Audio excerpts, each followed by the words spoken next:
दरम्यान या संदर्भात बुलढाण्याचे भाजप जिल्हाध्यक्ष विजय शिंदे आणि ठाकरेंच्या शिवसेनेचे नेते अंबादास दानवेंनी काय टीका केली आहे तर खुद्द संजय गायकवाडांनी या संदर्भात स्पष्टीकरण दिलंय, पाहूया. आणि मी 1.5 कोटीची डिफेंडर आणल्याचं जे बोललं गेलं, ती डिफेंडर तर अजून मला माहिती नाही मी कुठं आणली आणि कुठं ठेवली.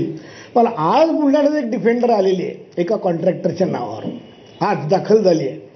ती डिफेंडर कोणाची आहे आणि कोणत्या कॉन्ट्रॅक्टच्या बाबतीमध्ये ते कमिशन कोणाला मिळालं याचा शोध पत्रकारांनी घ्यावा.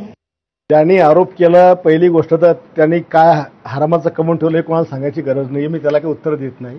पण तो जी गाडी आहे ते निलेश ढवळे हा कंत्राटदाराच्या आधी माझा नातेवाईक आहे आणि माझ्या पक्षाचा कार्यकर्ता आहे आणि 1.5 कोटी रुपयाचं कर्ज त्यांनी त्याच्यावर काढलेलं आहे. आणि जी गाडी त्यांनी आधी आम्हाला म्हणजे त्याने लेजेंडर गाडी होती ती गाडी विकली आणि त्याचं डाऊन पेमेंट घेऊन म्हणजे 100% कर्जावर त्याची ती गाडी आहे.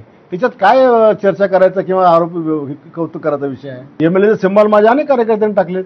आता जोपर्यंत माझ्या मी त्याला म्हटलं जरा डिफेंडर गाडी मला पण आकर्षण होतं, मला पाहू दे जरा दिवळ असतो मला वापरून, तेवढे करता सिंबल आहे त्याच्यावर. असं वाटलं तुम्हाला त्या गाडीमध्ये बसून?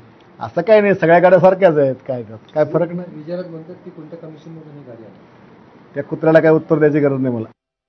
तर त्यांना सगळं माहिती असेल. आता गाडीचा नंबर म्हणल्यावरती कोणाची कळायला काय आरटीओ ऑफिसमध्ये जावं लागत नाही, त्याचे सॉफ्टवेअर उपलब्ध आहेत. शिंदे साहेबांना सांगतो मी, त्यांच्याच एखाद्या सहकारी पक्षाच्या नेत्याची ती असेल, कारण त्यांच्या सहकारी पक्षांच्या अनेक नेत्यांच्या गाड्या कोणत्या तरी गुत्तेदाराच्या नावावरच आहे. सगळ्याच बऱ्याच इथल्या संभाजीनगरच्या तर आहेच, मला माहिती आहे, त्यांचे नाव पण माहिती आहे, कोणाच्या नावावर माहिती आहे, सगळं माहिती आहे. कोण एखाद नाव सगळे भुमरेंची गाडी कोणाच्या नावावर बघा, शिरसाटांची गाडी कोणाच्या नावावर बघा, मला हे 2 माहिती.